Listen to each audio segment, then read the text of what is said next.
Hello, everyone. Welcome to another entertaining episode of Iron Panther Presents. Today, Stacy and I are going to discuss Double Cross on the Urban Movie Channel. And Double Cross is a very interesting show. And Stacy brought it to me. Stacy, what is the show about? How would you describe it? We have these two lovely twins here. And they basically lead a double life, right? She's a doctor. Well, she's a doctor, and he's a street thug. But together, they form a vigilante group to stop sex trafficking in their neighborhoods. A very specific crime that both of them say absolutely not. No. Absolutely not. Drugs, cool. No problem. Murder, no problem. Not a problem. Sex trafficking, not happening. Hey, we got standards over here. But this all goes back to their childhood, as most trauma does. Their sister, Robin, was abducted when they were 10 and she was 7, I do believe. And they never saw her again. And this traumatized them to the point that they waited till they were adults to start murdering sex traffickers in Eric's neighborhood. So Erica and Eric, which I was like, very good twin names. I was like, that's some shit people do. I was like, that's well written. All jokes aside, it's cross. So cross. Hence double cross, right? Get it? So I gotta say, all jokes aside, I was impressed that in some ways this show was better than The Chi season 3, and the fact that both of these seasons, those two shows dealt with the kidnapping of Akeisha. Very popular black name, apparently. And in The Chi, if you watch our reviews of that show, they failed in 10-hour-long episodes to give us any basic information about the villain. Who kidnapped Keisha? Why he kidnapped Keisha? What does he do when he's not raping Keisha? Like, none of this was brought up. In this show, 6 episodes, around 34 minutes, they went through the villain. Miss Audrey, Miss Audrey is going through the neighborhood, kidnapping girls that she knows, apparently, and selling them to the big boss that you will find out at the end of the season. And she holds them in her house. Her stepsons help in this process. The first son was murdered by Eric. And then the second son, she murdered because he failed to keep Keisha under control. And so Keisha sprayed him in the face with bug spray. And then apparently, as we hear in dialogue, she stepped on her son's chest, apparently. And she blamed it on the really bad asthma.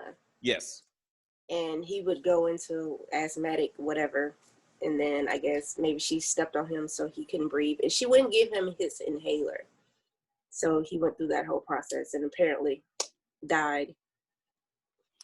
And then she blew smoke in his face. We did see that. I do remember that. She blew smoke in his face as he was dying, saying, "Go into the light, boy. Go into the lights." There's a lot of sexual trauma in this show. But I want to start with Kevin because Miss Audrey, apparently, I believe, was somehow molesting her stepsons. In the scene where she's talking to Kevin, for some reason the dialogue had to fully explain to us that she's not his biological mother, that she married his dad is dead, left the house to Kevin, actually. And as you see this little girl... Why would you leave it to Kevin and not the older son? Exactly. Why is that? But then she kisses Kevin on the mouth. And I felt like they were trying to let us know that this woman who's getting involved in sex trafficking with little girls was probably at some level molesting her sons. I believe that.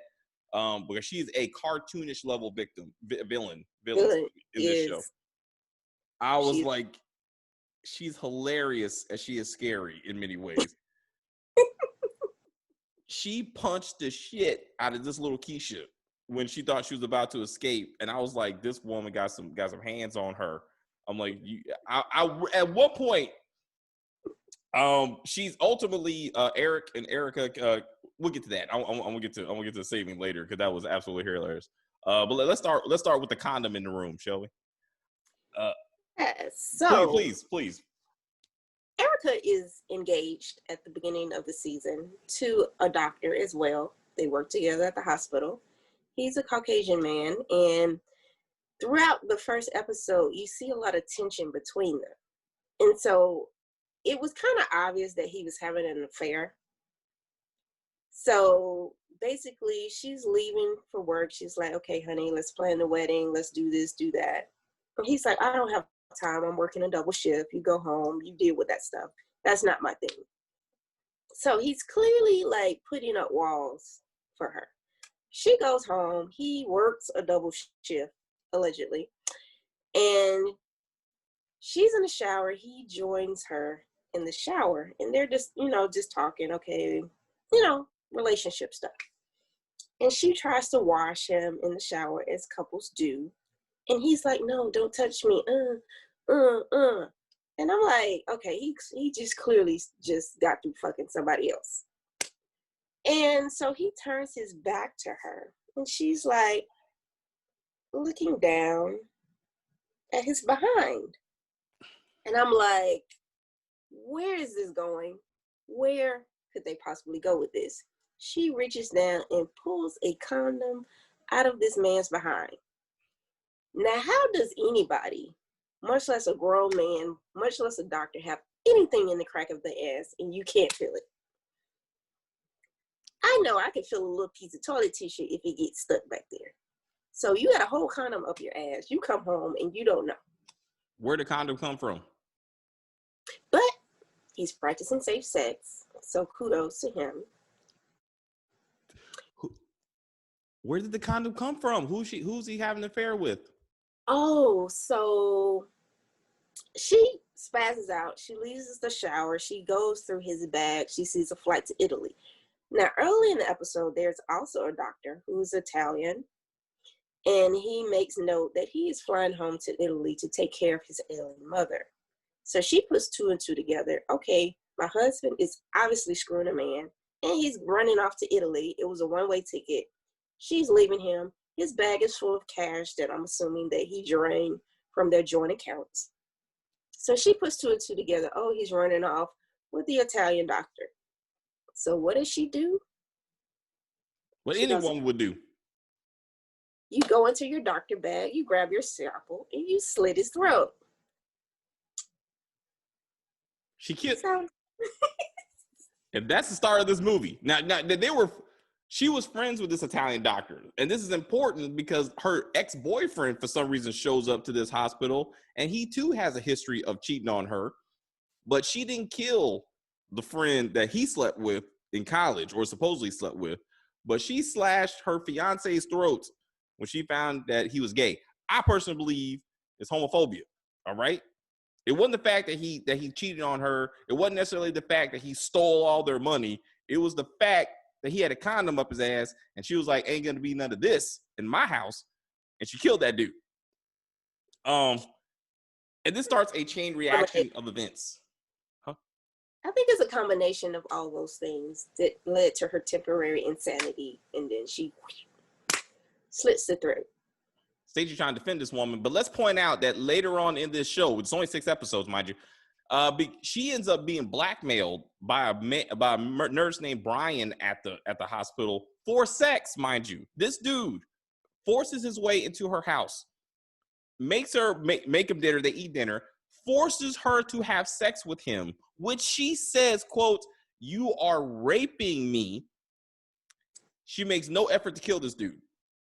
When her brother Eric says, we need to kill this dude, because not only, well, he didn't know about the rape, but he's blackmailing. He said, if you don't have sex with me, I'm going to tell the authorities that you killed this thug, which her brother Eric also killed because he's part of the sex trafficking ring.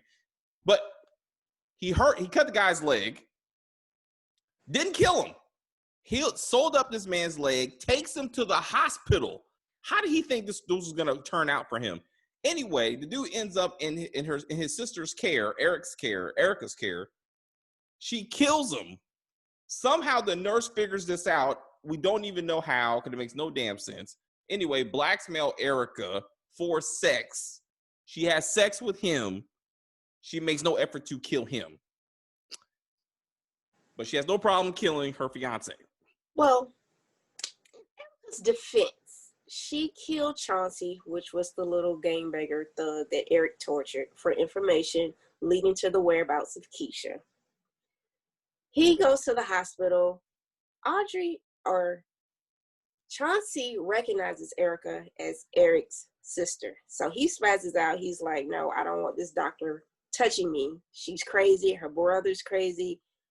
And apparently this is the only hospital in this town. And she was the only doctor that happened to have been working that day, because he kept requesting another doctor. She was like, well, I'm the only one here. Except for her ex-boyfriend, who's also a doctor there. But never mind. Listen. There. Anyway. So she's like, fine, whatever. You just sit here. She walks away. She overhears him talking to another sex trafficker about the whereabouts of Keisha. And, yo, you got to move Keisha because this dude, Eric, knows where she is. And you got to get her out the way. So she goes, injects him with, I think, potassium chloride. Causes a cardiac arrest. He dies. She makes a feeble attempt to save him. But, of course, he dies. And the nurse somehow figures out, something's fishy here. Maybe we should get a toxicology report.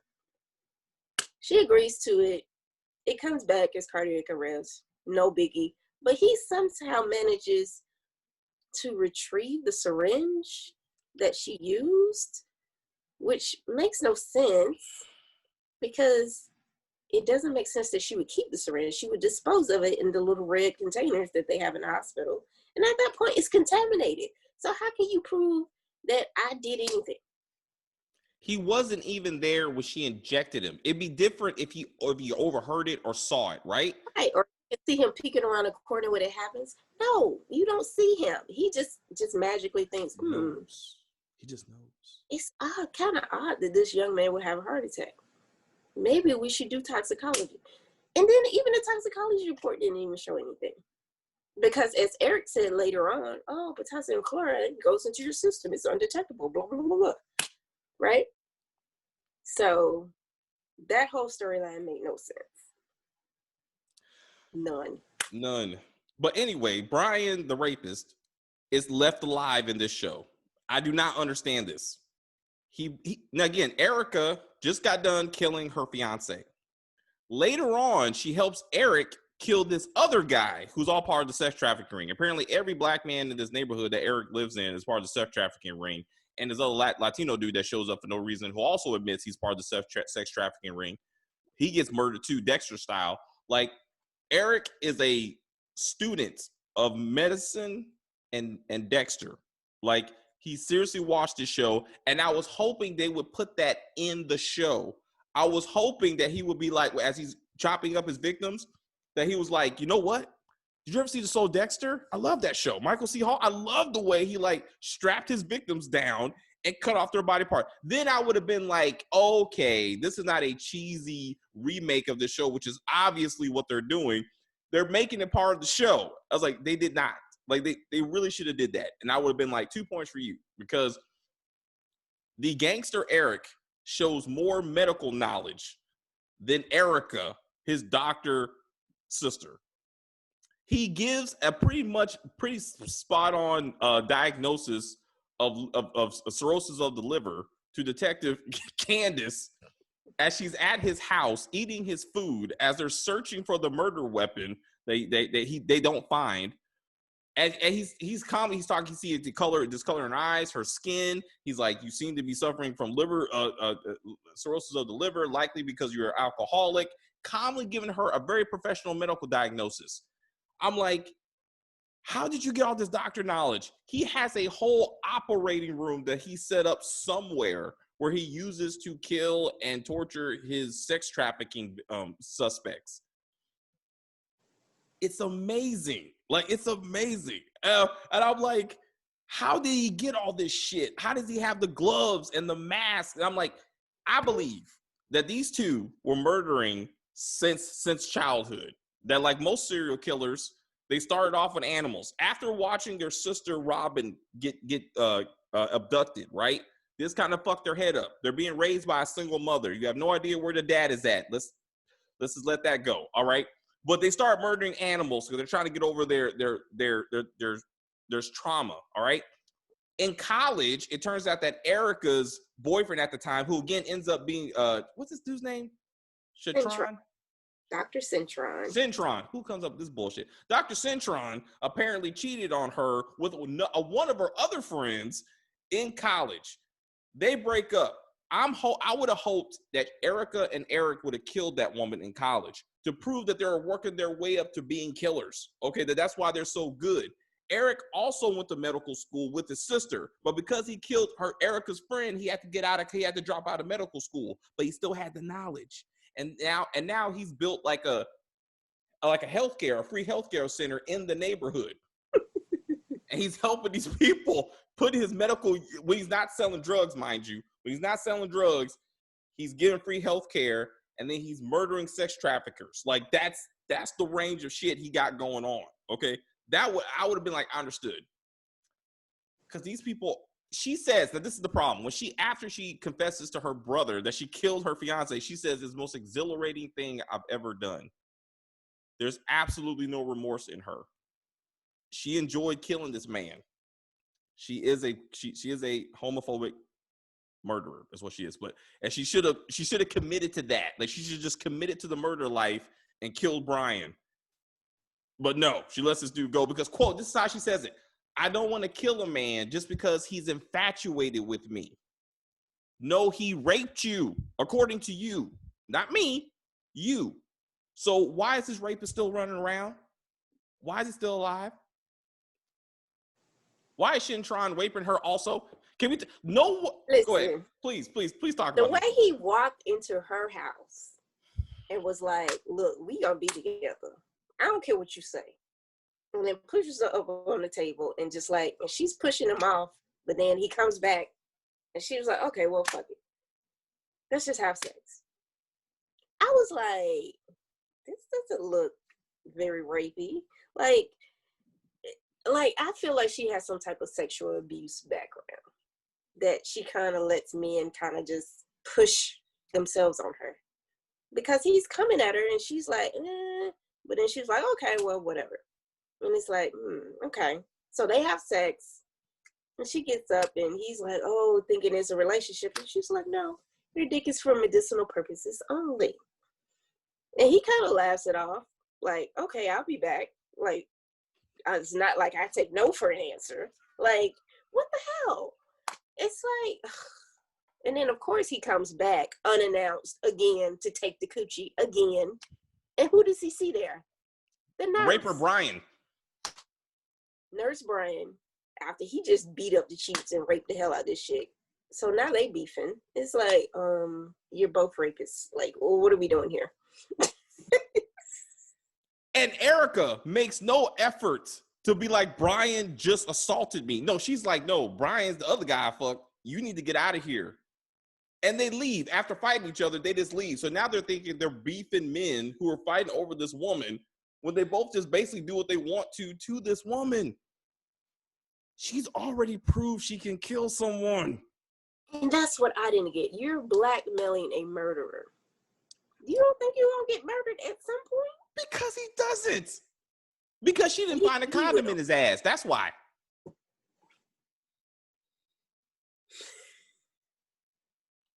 If she would have found out he also took it up the ass, Brian would have been dead too. Think about it. It's fucked up. This show is fucked. I was like, what am I watching? What? Then Shintron, what the fuck? This doctor takes her again in the hospital. After she got abused by Brian. She finds out that the doctor had sex with this other hospital administrator who doesn't like her, who gives her all kinds of shade. Then he just takes her in the back and gives it to her again. And she's like, I guess this is how life goes. I'm just like, what is happening? I don't understand. Oh, man. This show has the most awkward sex scenes. The most inappropriate at the inappropriate time. Candace is a detective. Her lover is a beat cop. She answers the phones and shit. Lopez. Very Latin. Okay. So you find out that Lopez sees Candace is an alcoholic. She's a functioning alcoholic at some level. She also has sexual abuse trauma. Her dad was raping her when she was 4. It's very tragic. But she's been a cop for a very long time. Like, why is it all of a sudden affecting her now? And it's even inconsistent. Sometimes, like, once she's drunk at a crime scene, her partner's like, get your shit together. You know, you can't be like this. But then she stays up all night trying to solve the murder of a local criminal. So is she an alcoholic or is she a dedicated cop? Like, I'm trying to figure out which one. Both. But she ain't drinking at the job. She should have been drinking while she was waiting for the police report of the security camera footage.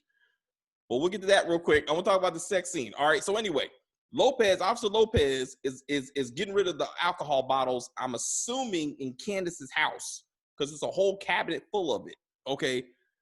Officer Candace grabs Lopez, puts her on the table to be like, in a police hold, to be like, you ain't messing with my alcohol.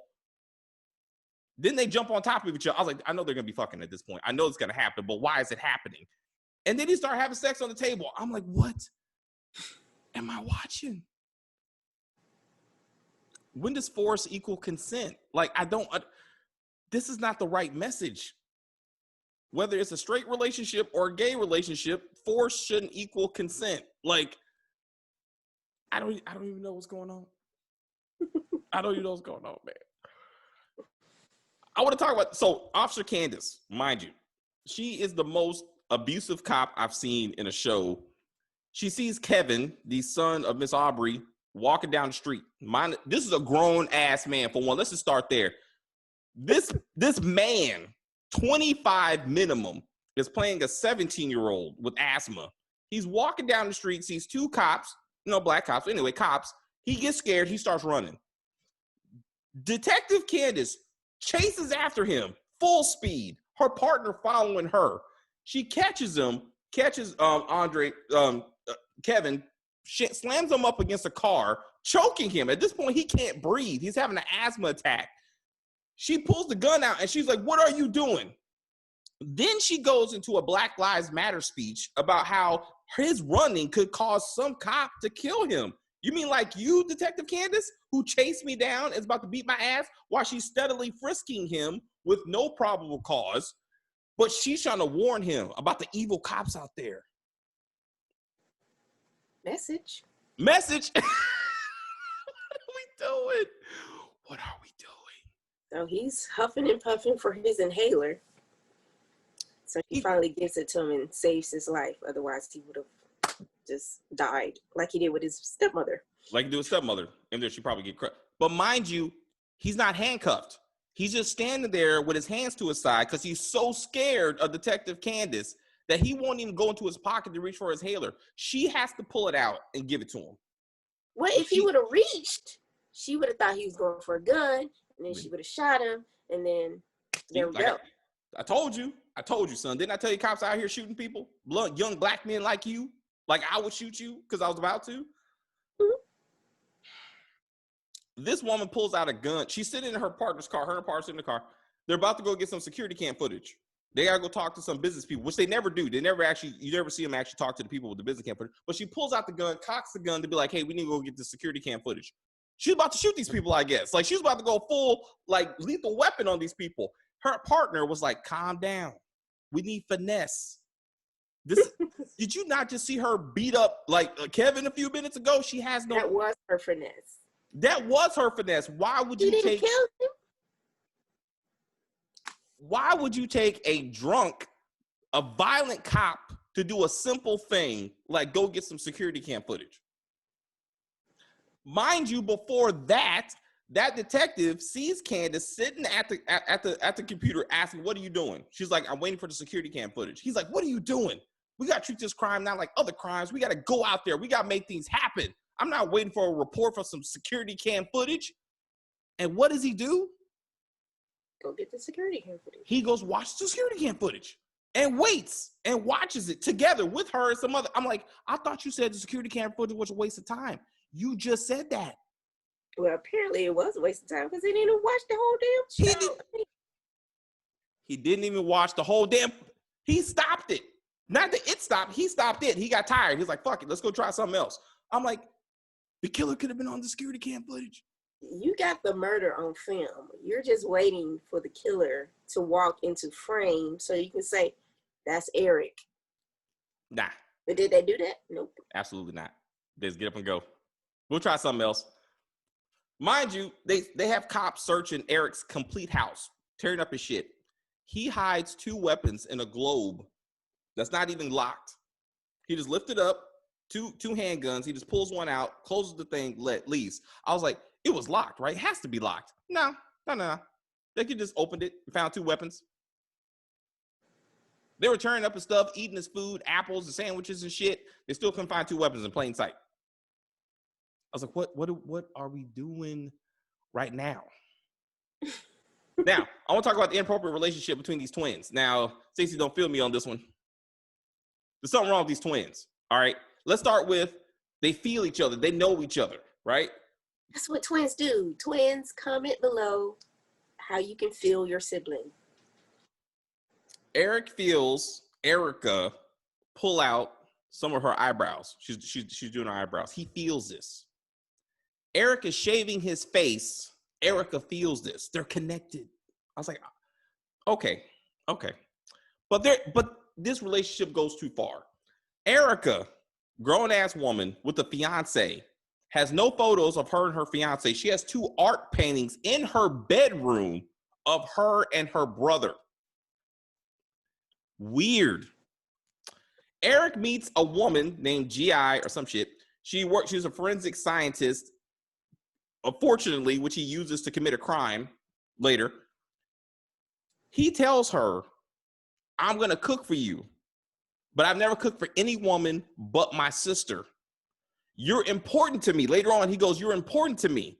I just want to let you know that. But her competition is his sister. Like, this is not registering to her that maybe his sister's a little bit closer than probably what they should be. Well, she was already about to fight the girls when they were sitting on the stairs. And he had to say, this is my twin sister. Otherwise, she was going to beat the girl ass because she thought that she was pushing up on Eric. Because they looked a little bit too close. You know what I'm saying? Because she was like, what is this fine-ass girl next to my man that I just got done fucking I met 2 days ago, but he's obviously my man now. And she has to be like... Right. They're in a whole relationship. 2 days later, after she borrows a cup of sugar. Let's all... Make a cake. Tell them about the cake. Tell them about the cake. Tell them about the sugar. So she had just moved into the neighborhood. And she sees Eric and her friend. And she obviously had an eye for Eric. And he had an eye for her. As soon as he saw her, he was like, And then she was like, So what did she do? What any red-blooded American woman would do. Knock on his door in the middle of the night and request a cup of sugar. He, of course, answers the door with no top on. Chesticles glistening, whole knock. So she's like, I want some sugar. And he's like, you don't want no sugar, girl. Oh, no, I'm baking a cake. So she convinces him to give her sugar. He, of course, being the fitness person he is, brings her brown sugar. Not that white crap. Brown sugar.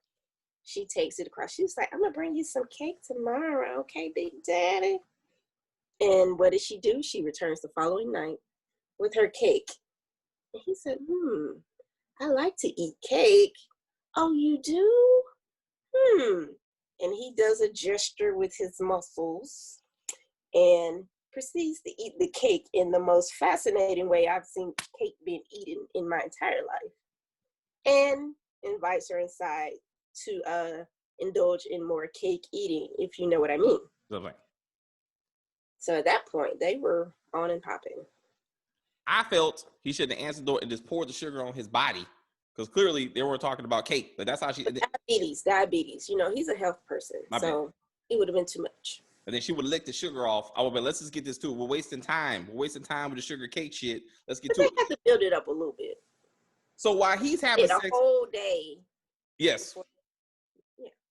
And why do... They can't do it the first day. They got to do it the second day because that's respectful.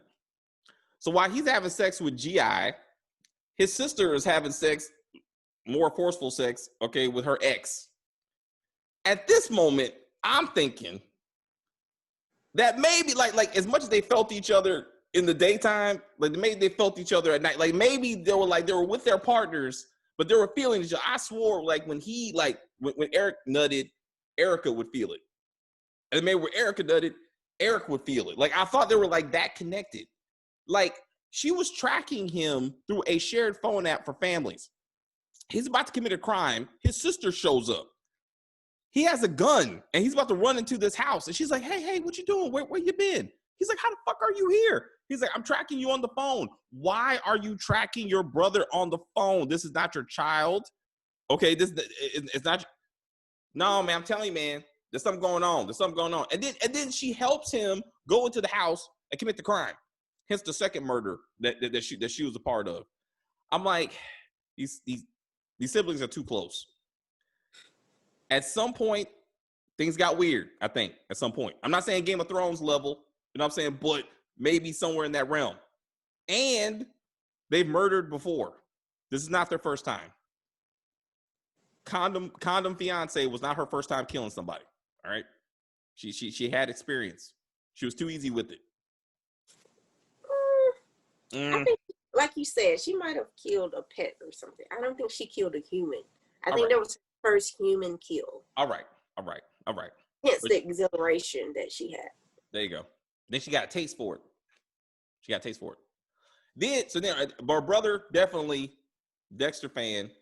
He kills him, chops him, puts him somewhere. I don't know where it goes, but he's definitely an expert at it. In the end, Brian, who should have been murdered, goes to the cops as he said he would, and turns Erica in because she didn't allow him to come over and rape her again, which he bought flowers because he's a gentleman. And she didn't notice the stomped out roses on her porch when she got home. She did. She was like, what the? Maybe this is Brian. But anyway, she wasn't worried about Brian. She didn't think Brian was going to do anything. Brian goes to the cops, tells the cops, Detective Candace brings the police force to the hospital.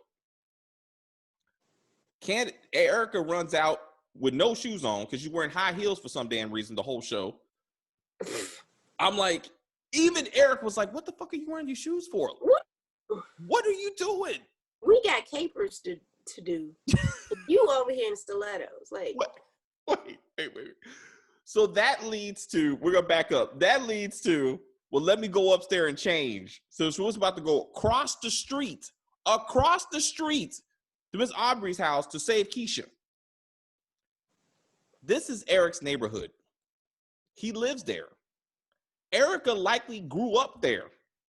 The neighbors know them. Yet they bother to dress up like gay-ass superheroes with masks, not even full helmets, just masks in all black, like goddamn Zorro, basically. They look like Zorro. They go across the street, okay, to a woman who's screaming their names. Like she knows who's coming. Eric even said, we can't move on her because she'll know that we know and they might move Keisha. Remember that? Then he goes over there with a gun in the daytime, says, where's Keisha? Makes no effort to go in and find Keisha. He goes back home, not thinking that she's going to try to move Keisha at this point.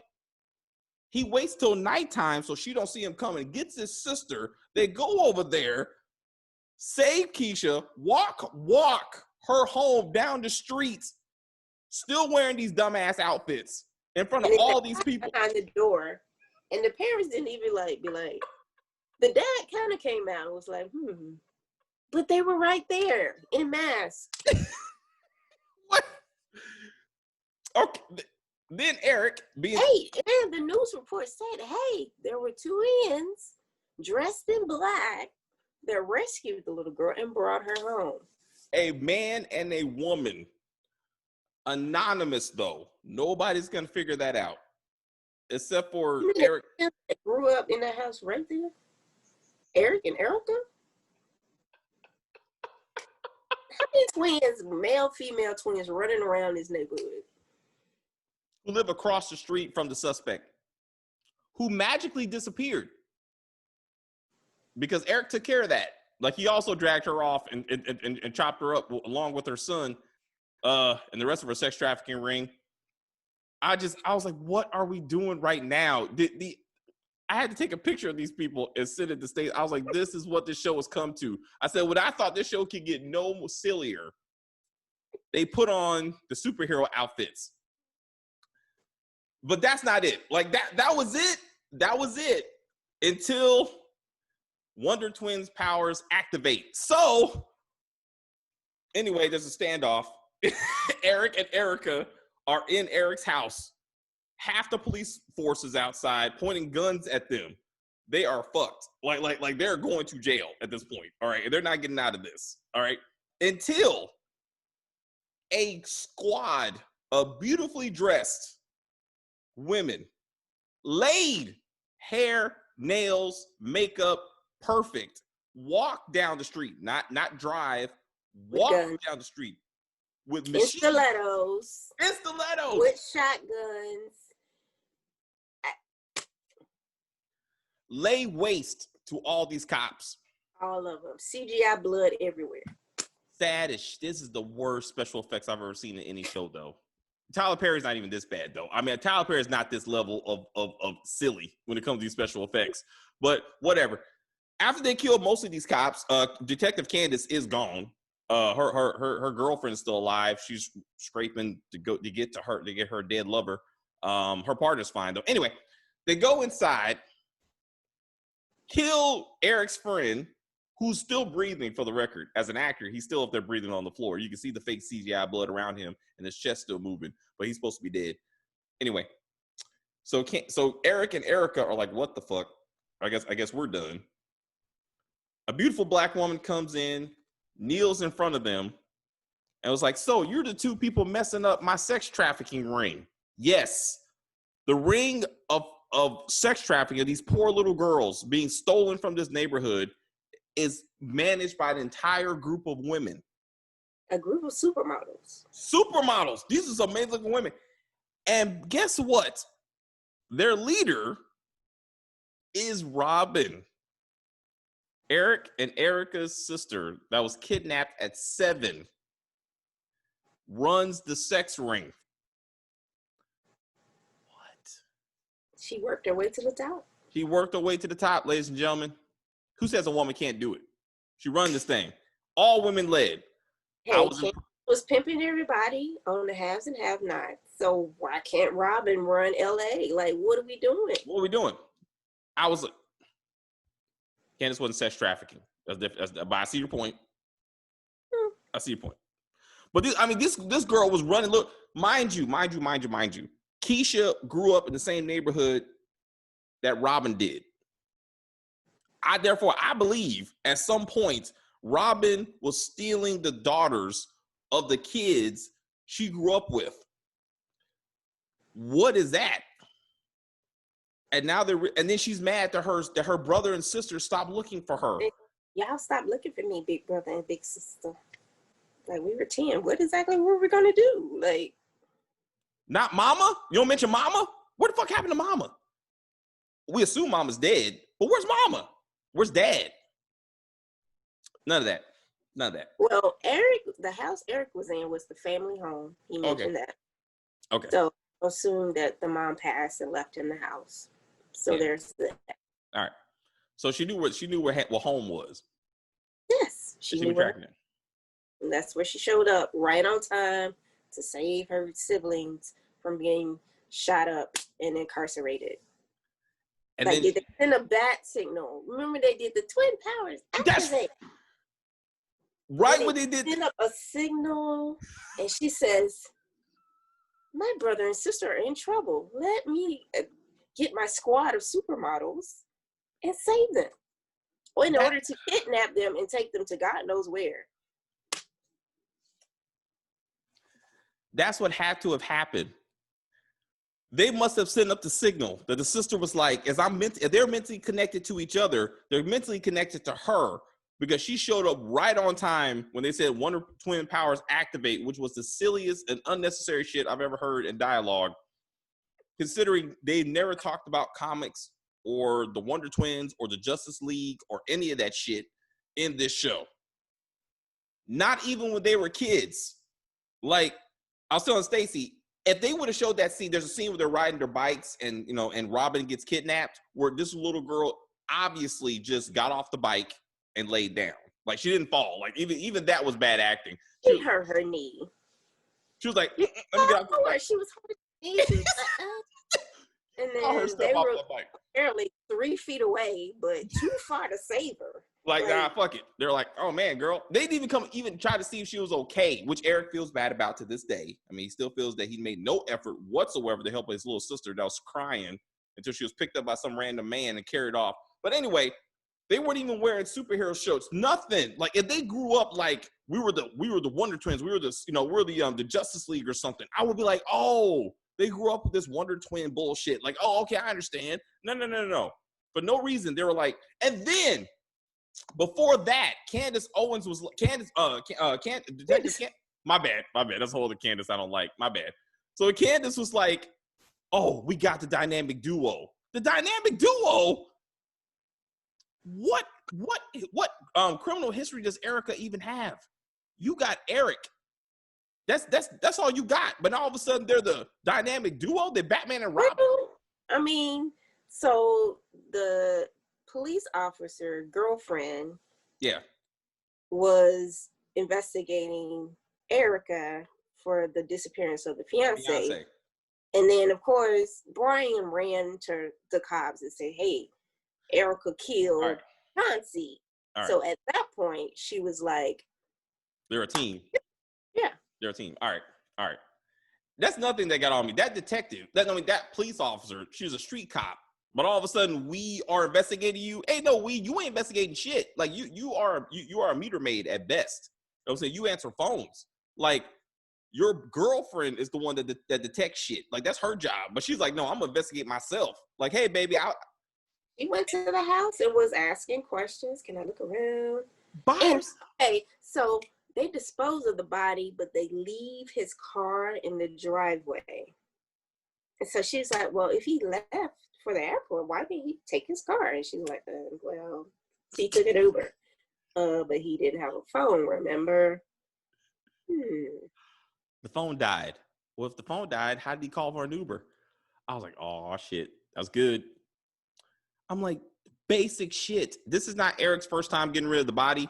I'm pretty sure it's not Erica's first time helping him get rid of the body. You leave the fucking car there. That's what we doing. Like, and leave out his clothes and everything. Like he didn't take any luggage or anything with him. Right. Nothing. All his clothes was there, which leads to the letter that she found. The ambiguous ass Dear John letter that her fiance wrote to his love saying that he's leaving forever, which we would assume he wrote to Erica. But why would you call your fiance my love? You didn't even love her. You love the Italian dude. Right? Right. So the twins come up with this idea. If we can wipe the fingerprints off the letter, we're going to plant it in the Italian lover's car. And the Italian lover will find it and say, oh my gosh, Dr. Bradley left me here all by myself. Maybe he did just run off. Maybe he's not dead. And it's interesting because he was supposed to run off on his fiance. That's interesting that he would do the same thing to me that he was supposed to do to her and just leave a note. In fact, I'm pretty sure they talked about the fact that he said, you know what, baby, don't worry. I'm going to write her a letter. I'm going to let her know that it's going to be fine. You know what I'm saying? Like, you don't think they talked about this? They didn't plan this shit out? I mean, they were lovers, right? They're around their friend, right? I mean, so they had to plan this thing out. They had to know that he was going to take the money. Like, but then again, so this guy is going to go to the authorities and be like, stop looking for him. I got the letter. It's fine. He just ran off. It's cool. We don't need to know where his body's at. It's fine. Stop it. Stop it. Stop it. But we are happy to report this foolishness got a season 2. The drama continues. And shenanigans ahead. I was like, I can't wait. So this is what we said. If they're superheroes, if Erica and Eric are the Wonder Twins and they're the superheroes in this show, Robin is the villain. She's a super villain. Like, it's a family affair, but it's like heroes are going to, and villains are going to collide. Like, they have to go after each other at this point. They're going to have to kill their sister. This is straight out of Dexter, season 2. This is straight Dexter. They're going to escape from the band of supermodels with just them two. It don't matter. They'll figure it out. You know they will. I mean, it's going to be some bullshit, but you know they will. Like, Erica's going to be like, brother. And then they're going to call in GI, which is the girlfriend who's the forensic person. They're going to continue killing people and wiping the evidence so they will never get persecuted for it. Because she's the one to help out with the letter.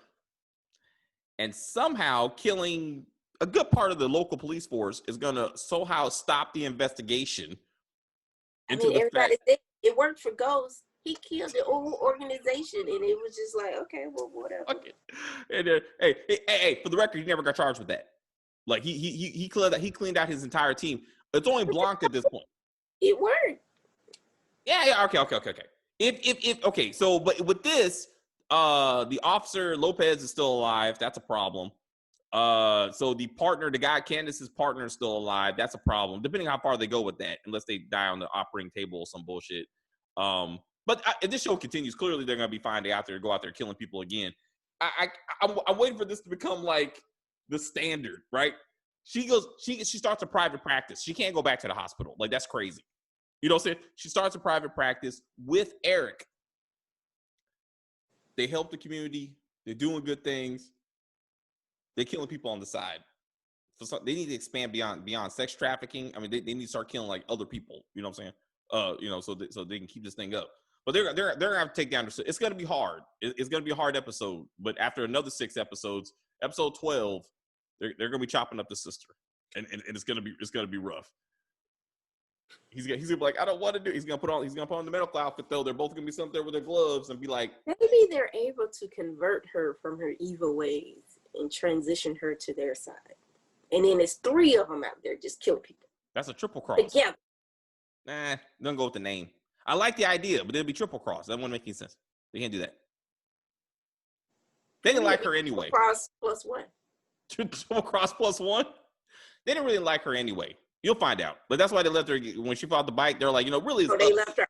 Is that what I'm not saying, the twins were like, it's really us. Like, she just came along.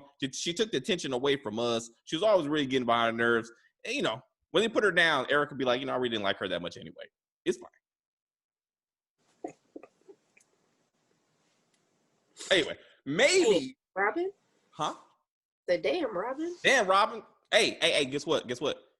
She was working with her fiance. They knew each other. She's the one that convinced him that, you know what she should do? Take her money, run off. That'd be some wild shit. So it's all connected. It's all connected. Oh man, I can't wait for season 2, man. After the COVID, I hope they get back to shooting. It don't take much to make this show. I gotta say, this is a pretty tight budget.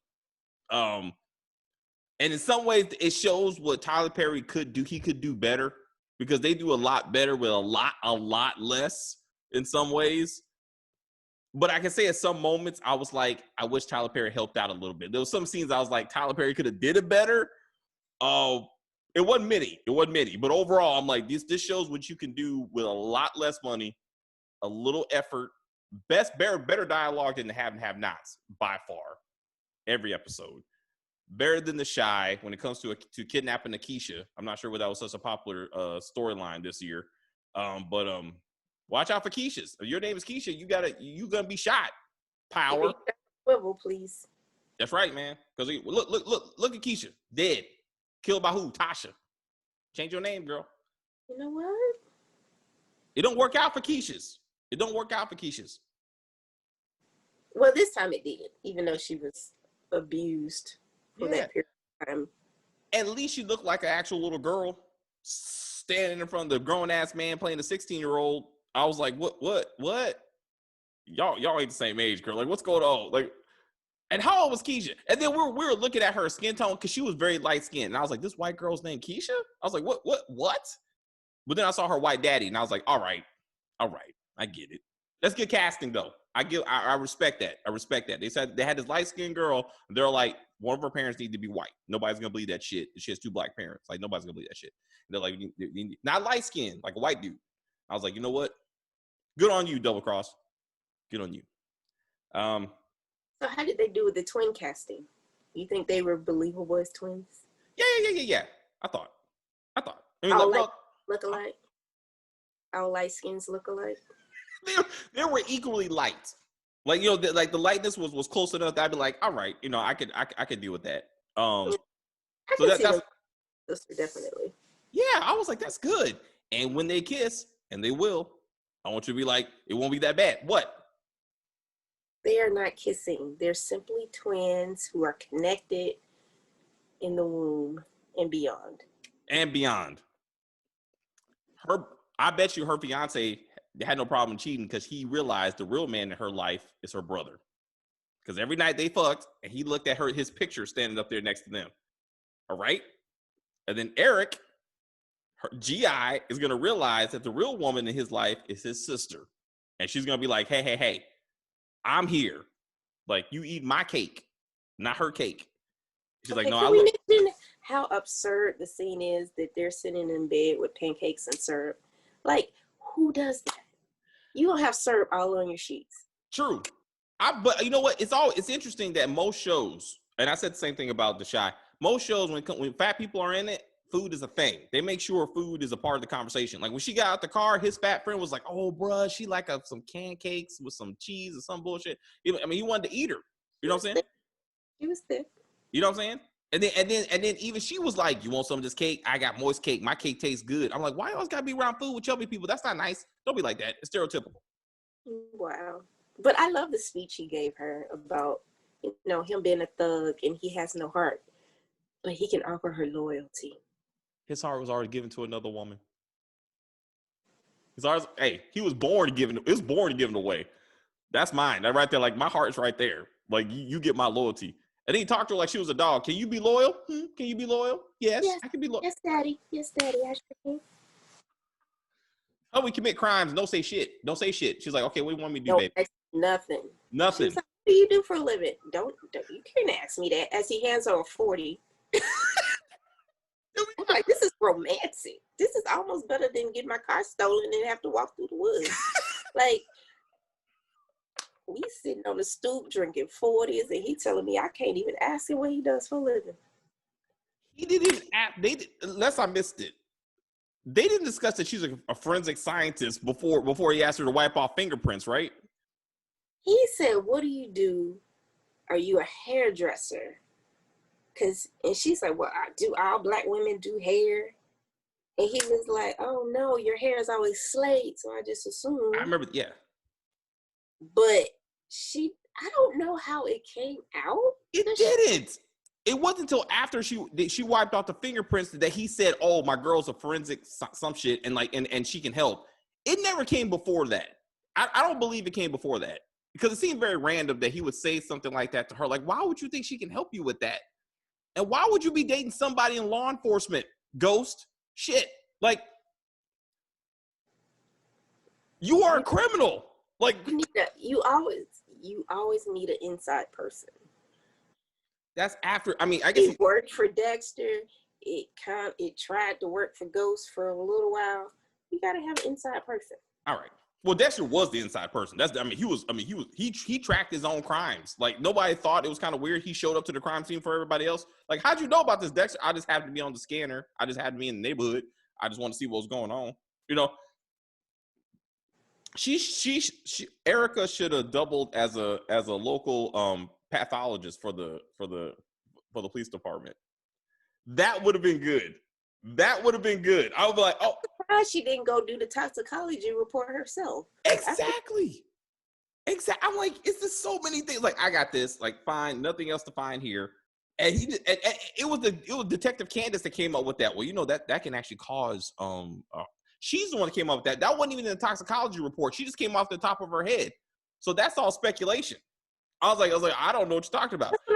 How are they gonna prove that she did that? Nothing. Well, once you run from the cops and start talking about the Fifth Amendment and shit, I'm like, well, you obviously did it. I'm like, so, she turned herself in. I was like, what are we? The law school, right? Remember she said, I My was deciding minor. between law and medicine. So I studied law, so I know the law and I have a photographic memory. And she started citing all these codes and legislations, and I said, what? What the fuck, man? What this we get you, girl. You smart. You smart. You ain't that smart. You still left the car in the fucking parking lot. You didn't think about getting rid of that? You didn't read that in the law books? Don't leave the car, the person you murdered at your house and then claim that they drove away and you don't know where they went. And don't leave all the clothes. Great point, Stacey. Don't leave all the clothes in the damn like closet, because they're gonna ask some basic questions like what clothes did he take with him on this trip, on this one-way trip with your money? Because according to you, he stole your money and left. Oh, fuck. Anyway, and then everybody knew her boyfriend was gay. Her fiance was gay except for her. What? I don't even know, man. I don't know. Anyway, season 2, we'll be here. We'll do. I'm not doing episode by episode. Absolutely not. But we just gotta wrap this whole thing up because you gotta see the foolishness happen all together, and then once the story comes out, you're like, oh yeah, I get it. It was good. It's worth watching. The app is $7 a month. It's just get the free trial. It's a 7-day free trial. Yes, do the 7-day free trial. We got some more shows we're gonna watch. It got renewed again, so we're gonna do all the shows that got renewed for season 2. At least we know they have a future. And we'll see. Monogamy, was that the other one that was renewed? Monogamy, yes. So that's actually, I think their 3rd season. So it was actually pretty good though. All right, so we'll look into that foolishness. I got time. Double cross, guys. Thank you very much. If you're new to the channel, please subscribe to the channel, like the video, comment on the video, share the video. Why did you watch this show? What did you think of it? Did this show make you want to watch it? Did this video make you want to watch it? I'm telling you, it's worth it. It's worth the free subscription. It's worth $7. I say it's worth $7. You will enjoy yourself. You know, I paused quite a few times and was like, what the fuck am I watching? But I kept on watching. I'm like, I gotta finish this. I wanted to call Stacey almost every episode to be like, I cannot believe I just saw what these people just did right now. I didn't even see the condom. I had to rewatch it right now. I didn't even see the condom come out the butt. I didn't see that. Blocked it of your memory. I must have. I'm gonna watch the whole first episode again just to see what I missed, because I clearly missed something. But it was amazing show. Thank you guys very much for watching, and we will see you again.